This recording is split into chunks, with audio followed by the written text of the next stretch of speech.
Question کیا ہے کہ رزق کی تنگی پر بہت پریشان ہوں، کشادگی کے لیے کوئی عمل بتا دیں۔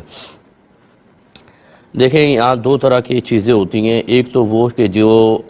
اصل شرع ہے اور قرآن اور حدیث نے ان کو خاص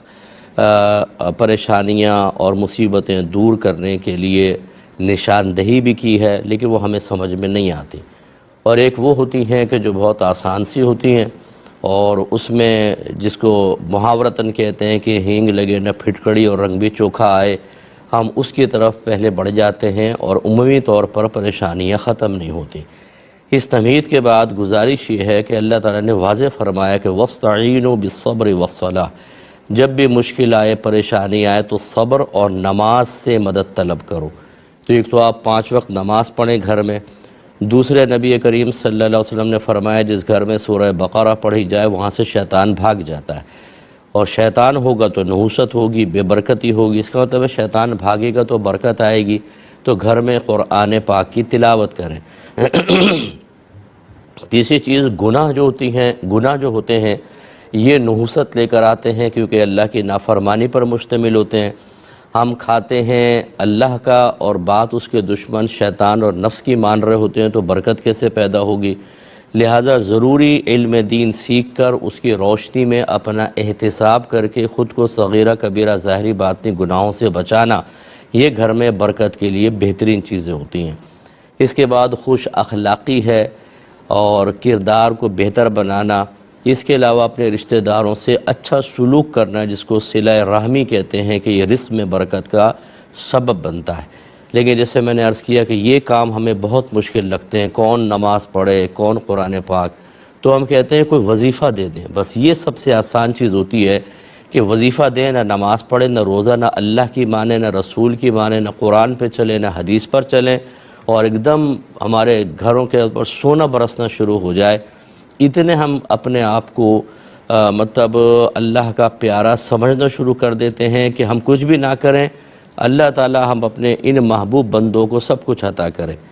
تو ہم اللہ کی نہ مانیں، اللہ ہماری مانتا رہے، یہ غلط چیز ہوتی ہے۔ تو بہرحال یہ آپ سارے کام کریں، انشاءاللہ ساری پریشانیاں دور ہوں گی۔ ساتھ میں یہ گزارش کر دیتا ہوں کہ جب بھی آپ گھر میں داخل ہوں تو سیدھا قدم رکھ کر داخل ہوں اور بسم اللہ الرحمن الرحیم پڑھ کر داخل ہوں۔ جو بھی گھر میں ہوں ان کو سلام کریں اور ایک مرتبہ سورہ اخلاص یعنی قل هو اللہ شریف پڑھ لیا کریں، انشاءاللہ بہت برکت ہوتی ہے۔ اس کے علاوہ آپ کسی کو پیسہ دیں تو انا للہ و انا الیہ راجعون پڑھ کر دیں، بہت بلند آواز سے مت پڑھیے گا، سامنے والا گھبرا جائے گا۔ اور جب آپ کسی سے پیسے لیں تو بسم اللہ الرحمن الرحیم پڑھ کر لیں، اللہ تعالیٰ برکت دے گا۔ اور باقی یہ سب آزمائشیں دیکھیں ہر ایک پر آتی ہیں۔ نبی کریم صلی اللہ علیہ وسلم فرماتے ہیں کہ سب سے زیادہ آزمائش میں انبیاء علیہم السلام مبتلا کیے جاتے ہیں، پھر جو ان سے قریب ہیں، پھر جو ان سے قریب ہیں۔ اس کا مطلب ہے پریشانیوں کا آنا یہ ہمیشہ کوئی اللہ کی ناراضگی کی دلیل نہیں ہوتا، بلکہ یہ اللہ تعالیٰ کی خصوصی رحمت کے نزول کی علامت بھی قرار دیا گیا ہے۔ تو ہمت کر کے تمام کام کریں، اللہ برکت دے گا۔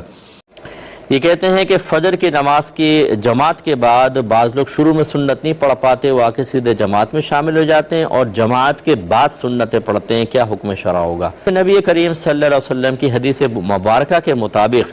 جب طلوع فجر ہو جائے تو آفتاب یعنی سورج نکلنے تک سوائے سنن فجر کے اور کوئی نوافل جائز نہیں ہوتی۔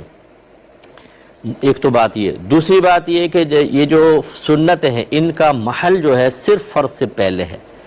اگر فرض سے پہلے نہیں پڑھیں تو یہ حقیقتاً پہ سنت نہیں رہتی، یہ نوافل میں تبدیل ہو جائیں گے۔ اگر آپ اس کو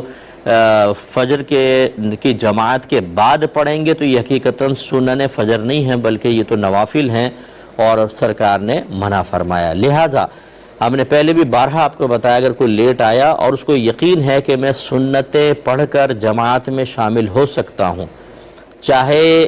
اتحیات میں شامل ہوں، تشہد میں سلام سے پہلے شامل ہو جاؤں، تو وہ الگ سنتیں پڑھے اور پھر آ کر جماعت میں شامل ہو، سنت چھوڑے نہیں۔ لیکن اگر آپ کو یقین ہے کہ امام صاحب سلامی پھیر دیں گے تو سنت چھوڑ دیں اور جماعت میں شامل ہو جائیں۔ اب یہ آپ کو اگر آپ پڑھنا چاہیں اس کی قضا امام اعظم کے نزدیک تو نہیں ہے، امام محمد فرماتے ہیں کہ پڑھ لیں۔ اب آپ پڑھیں گے سورج طلوع ہونے کے بعد 20 منٹ تک ویٹ کریں، یعنی سورج کی پہلی کرن نکل کے 20 منٹ تک، اس کے بعد آپ چاہیں تو ان سنن فجر کی قضا ادا کریں، اور وہ بھی امام اعظم کے قول کے مطابق تو نہیں، امام محمد کے مطابق آپ کرنا چاہیں تو کر لیں، لیکن جماعت کے فوراً بعد یہ سنن پڑھنا، اس سے آدمی گناہگار ہوگا اور نبی کریم صلی اللہ علیہ وسلم کی قول کی مخالفت لازم آئے گی، اس پر توبہ کرنی ہوگی۔ ہمارے بہت سارے بھائی بہن چونکہ مطلب باقاعدہ نمازوں کے مسائل سیکھے نہیں ہوتے، اور وہ عمومی طور پہ نمازیوں سے مشورہ کر لیتے ہیں، اور اگر کوئی غلط قسم کا ایسا نمازی مل گیا جو نمازی تو ہیں لیکن ان کو دینی مسئلے نہیں پتہ، تو وہ غلط مسئلہ بتا کے خود بھی گناہگار ہوتے ہیں، یہ بھی گناہگار ہوتے ہیں۔ اس لیے مسائل کوشش کریں کہ اپنے علاقے کے علماء سے معلوم کیے جائیں۔